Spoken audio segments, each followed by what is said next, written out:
22वां अध्याय। देवहूति के साथ कर्दम प्रजापति का विवाह।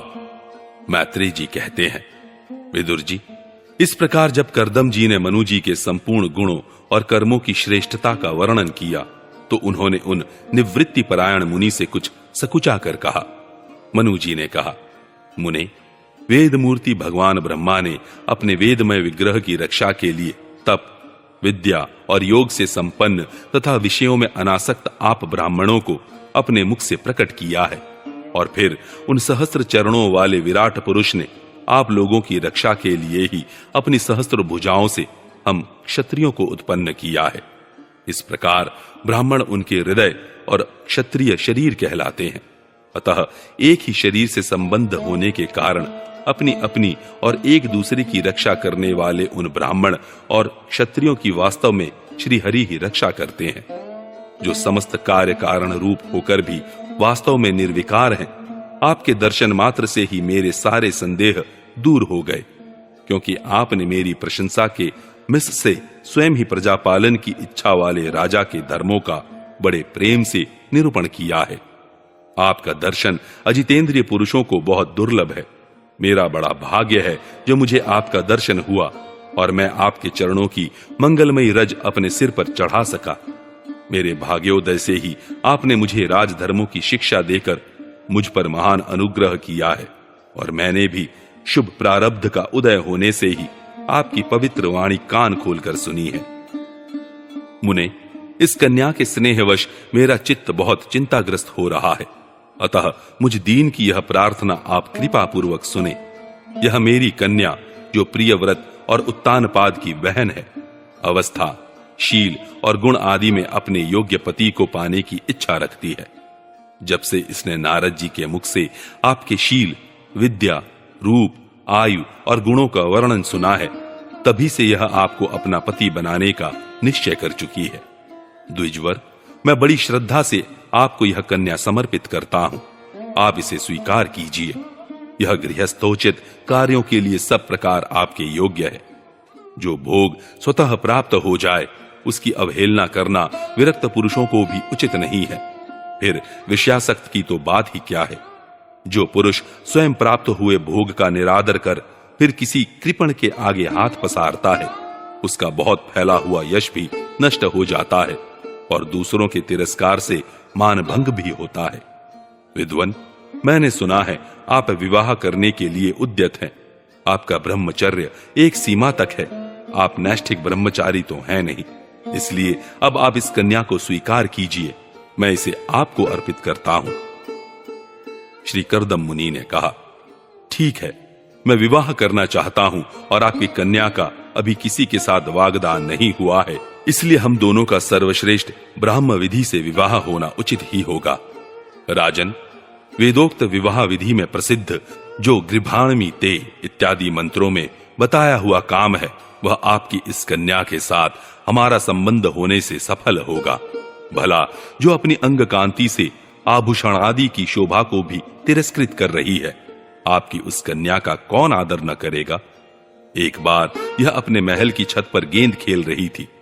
गेंद के पीछे इधर उधर दौड़ने के कारण इसके नेत्र चंचल हो रहे थे तथा पैरों के पायजेब मधुर झनकार करते जाते थे। उस समय इसे देखकर विश्वावसु गंधर्व मोहवश अचेत होकर अपने विमान से गिर पड़ा था। वही इस समय यहां स्वयं आकर प्रार्थना कर रही है। ऐसी अवस्था में कौन समझदार पुरुष इसे स्वीकार न करेगा। यह तो साक्षात आप महाराज श्री स्वयंभव मनु की दुलारी कन्या और उत्तानपाद की प्यारी बहन है तथा यह रमणियों में रत्न के समान है। जिन लोगों ने कभी श्री लक्ष्मी जी के चरणों की उपासना नहीं की है, उन्हें तो इसका दर्शन भी नहीं हो सकता। अतः मैं आपकी इस साध्वी कन्या को अवश्य स्वीकार करूंगा, किंतु एक शर्त के साथ। जब तक इसके संतान न हो जाएगी तब तक मैं गृहस्थ धर्मानुसार इसके साथ रहूंगा। उसके बाद भगवान के बताए हुए संन्यास प्रधान हिंसा रहित क्षम दमादि धर्मों को ही अधिक महत्व दूंगा, जिनसे इस विचित्र जगत की उत्पत्ति हुई है, जिनमें यह लीन हो जाता है और जिनके आश्रय से यह स्थित है। मुझे तो वे प्रजापतियों के भी पति भगवान श्री अनंत ही सबसे अधिक मान्य है। मैत्रेय जी कहते हैं, प्रचंड धनुर्धर विदुर, कर्दम जी केवल इतना ही कह सके, फिर वे हृदय में भगवान कमलनाभ का ध्यान करते हुए मौन हो गए। उस समय उनके मंद हास्य युक्त मुख कमल को देखकर देवहूति का चित्त लुभा गया।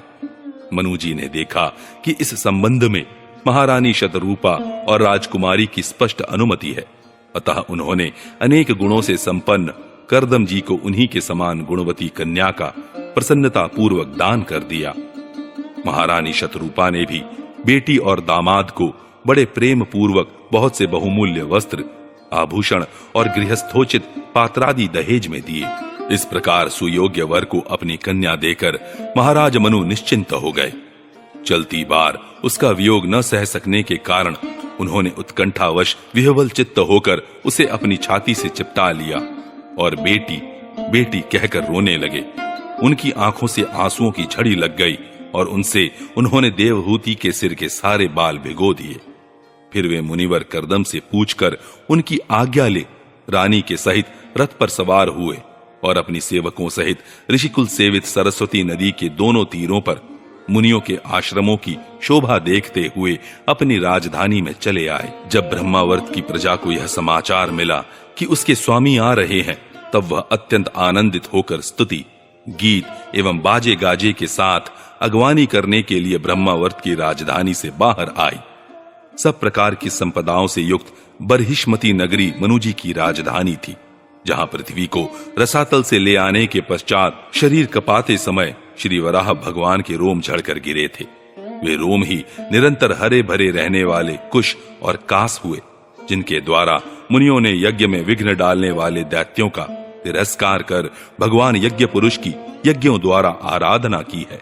महाराज मनु ने भी श्री वाराह भगवान से भूमि रूप निवास स्थान प्राप्त होने पर इसी स्थान में कुश और कास की बरही बिछाकर श्री यज्ञ भगवान की पूजा की थी। जिस बरहिष्मतीपुरी में मनुजी निवास करते थे, उसमें पहुंचकर उन्होंने अपने त्रिताप नाशक भवन में प्रवेश किया। वहां अपनी भार्या और संतति के सहित वे धर्म, अर्थ और मोक्ष के अनुकूल भोगों को भोगने लगे। प्रातः काल होने पर गंधर्वगण अपनी स्त्रियों के सहित उनका गुणगान करते थे, किंतु मनुजी उसमें आसक्त न होकर प्रेम पूर्ण हृदय से श्री हरि की कथाएं ही सुना करते थे। वे इच्छानुसार भोगों का निर्माण करने में कुशल थे, किंतु मननशील और भगवत परायण होने के कारण भोग उन्हें किंचित भी विचलित नहीं कर पाते थे। भगवान विष्णु की कथाओं का श्रवण, ध्यान, रचना और निरूपण करते रहने के कारण उनके मनवंतर को व्यतीत करने वाले क्षण कभी व्यर्थ नहीं जाते थे।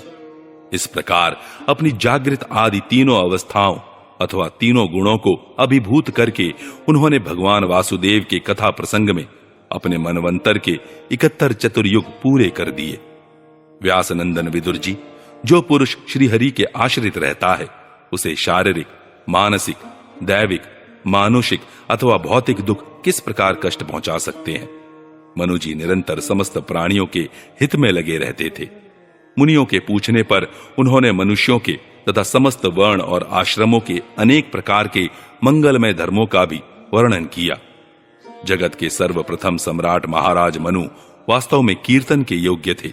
यह मैंने उनके अद्भुत चरित्र का वर्णन किया। अब उनकी कन्या देवहूति का प्रभाव सुनो।